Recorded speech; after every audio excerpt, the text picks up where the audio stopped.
So in this video, we're going to be talking about the government being accused of hiding coronavirus tests and how many people have actually been tested. So the government has failed to disclose the number of people being tested for COVID-19 for the 17th day running, prompting criticism. So this article is from the 29th of May, but it's still relevant, and I'll explain why towards the end of this video.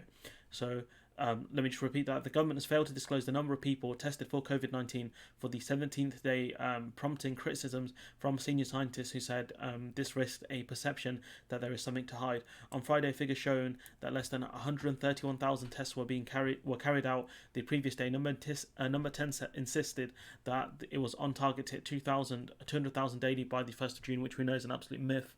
They didn't actually hit it, as promised by Matt Hancock. Stop promising targets you can't reach, idiot. However, no figure for the total number of people tested was provided, and hasn't been for a week.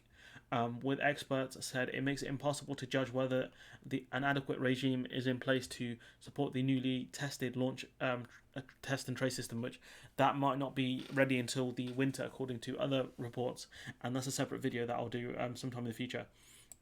Paul Hunter, professor of medicine at the University of East Anglia, said whether or not the Department of Health is trying to hide these figures, not making them publicly available could be perceived as that. If the government is setting targets that it's then going to judge itself by, the results should be made publicly available so that outside of small groups of advisors to the government, hashtag Dominic Cummings, are able to judge them independently. It does feel that the openness is not there. So Professor Alison Pollock, director of Newcastle University Centre of Excellence in Regulatory Science, said the lack of transparency was concerning at a critical time when testing was required to ensure restrictions can be eased safely without triggering a resurgence in infections. I have no idea whether we've got adequate testing for track and trace because we don't have enough information, she said. We should know how many people have been tested, why they've been tested, and when they have been tested, who has done the test result. We haven't got those figures. The latest figures provide the number of people tested in Pillar 1, people in hospital and care workers, but not for Pillar 2. Tests for the wider population carried out at drive-through test centres or through home testing, or overall figures. These numbers were made available on the 22nd of May. The Department for Health website says reporting on the numbers of people tested has been temporarily paused to ensure consistent reporting among the pillars. The most recent figures for Pillar 2 show that there had been around 1.6 million tests to date. I have to stress the numbers are outdated because of when this article was done. Just 1.1 million people tested in this category. The gap roughly is 500,000. It's understood to be accounted for by people who have had retests, because tests mailed out for home testing and to satellite labs were only counted as people tested once they returned to the system, which makes sense.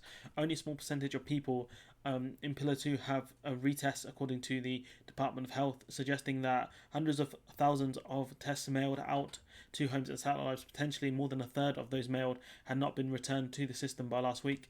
If the service is not working properly, we need to know that the tests are being done and not just disappearing into a postal service, never to be seen again, said Hunter. The Department of Health declined to say how many tests have been mailed out, but have not returned to the system, awaiting to be used in satellite laboratories. So we can see there are issues here with the government not actually telling people how many people have been tested properly, and they haven't done so for a number of days. And so this is what annoys me when the BBC, come out with a headline that says UK exceeds 200,000 testing capacity target, and there's a massive difference between people tested and the actual testing capacity. And this is something they point out in the article, but you've given the government what they want, which is the headline. It says, while capacity for testing is over 200,000, a little more than 115,000 tests were carried out in the 24 hours up to 9 o'clock on Sunday. And so here you've given the government the headline. Why have you done this? I don't understand why they write articles like this. Like, who has written this? For several days, the government has been unable to give figures of the exact number of people who were tested. The UK capacity for 40,000 antibody tests a day, the Department of Health and Social Services confirmed. So, you've gone for the tests a day, you haven't gone for the capacity.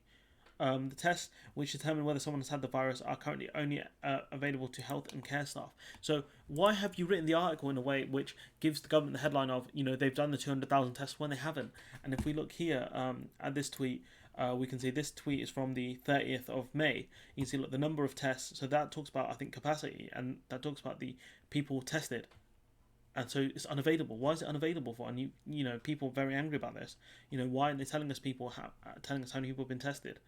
It don't make sense. And look, if you think that this has been changed and not still ongoing, we have a tweet from the 15th, which still is still unavailable. The only thing that we can take from this is that the number of tests has actually gone down, or whatever this is, capacity or whatever the hell this means, has gone down. And the number of positive cases has actually gone down as well, which makes sense. If we look at the death rate, so it's gone down significantly, but we know the government numbers are off because they only use hospital figures. They don't use like the properly official figures. So what that means is it makes it look like the numbers far lower of people that have positive coronavirus tests. That have tested positive for coronavirus rather than the actual number. And so here the government's being incredibly misleading here, and shame on the BBC for giving them the headline that they wanted. And so yeah, you know, it's still the 15th.